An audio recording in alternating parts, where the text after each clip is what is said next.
Welcome to the Services Australia podcast, where we discuss our payments and services and give you all the information you need to help when you need it most.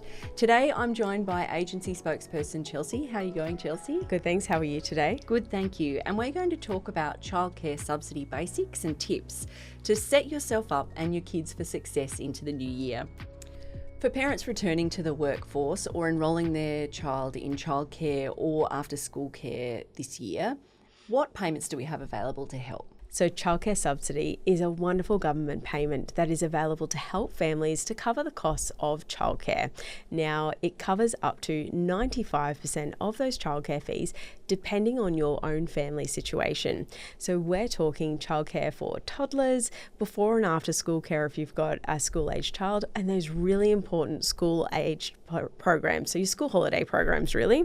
Now, over 1.4 million children currently benefit from childcare subsidy, and parents who are looking to return to the workforce highly encourage you to jump online, check out childcare subsidy, and also have a conversation with the childcare centre. Once they've enrolled, jump into your Centrelink online account through MyGov and start your application early. And who's eligible for that? So generally you need to be, the person that's claiming needs to be a permanent resident or an Australian citizen. The income test, it is actually quite generous. It's up to around $500,000 per family. And the other one is immunisation, and that's a requirement for childcare centres as well. The last one is when you're looking at childcare centres and looking to enrol your child, they actually need to be an Australian government approved childcare centre. Do parents have to work or study to get the childcare subsidy? We do look at parents' work or study to calculate how much childcare subsidy you would be eligible for. Now, we call this recognised participation, right? And it refers to things not just work or study, but it's also volunteering or unpaid or paid maternity leave. Now, there is a couple of layers to this. You might have recently heard something called the 3-day guarantee. Now, what that means in short is that families are now eligible for 3 days or, up to 72 hours per fortnight of childcare subsidy, where we don't actually need you to provide us with that recognised participation, or in short, telling us what you're doing on those days. Now, if you have an Aboriginal or Torres Strait Islander child, your childcare subsidy is up to 100 hours per fortnight. So it's not an automatic 3 days of free childcare though, is it? It's not an automatic 3 days of free childcare, no. Childcare subsidy helps you to cover up to 95% of your childcare costs, depending on your family situation. So there is a sliding scale depending on those eligibility criteria that we talked about before. What information do parents need to then submit to their childcare provider to claim CCS?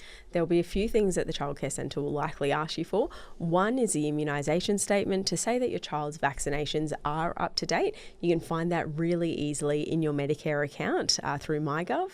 The second thing that they're going to ask you for is your child's customer reference number, or it could also be called a CRN.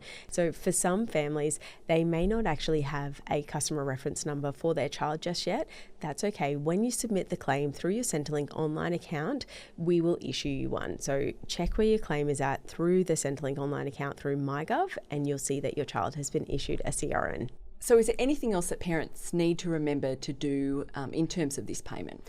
Well, I just want to remind families that childcare subsidy is actually calculated based on your income. So it's really important to keep us up to date with your work and your study arrangements.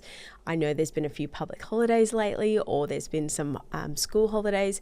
Parents might have actually picked up some extra hours or actually worked on the day where they might have received a double hour pay. So I want to remind families, jump into your Centrelink online account through MyGov and update your income estimate.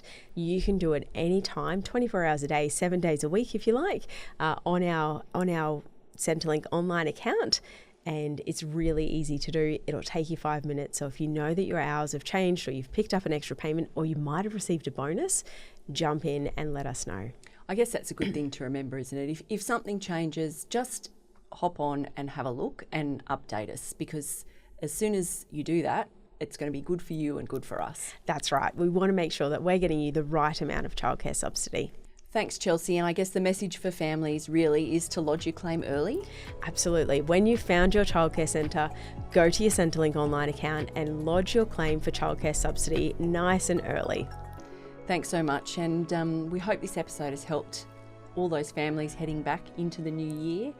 And remember, share this episode with a friend if you think it'll help, and subscribe so you don't miss what we're talking about next time. Thanks, Chelsea. Thank you so much.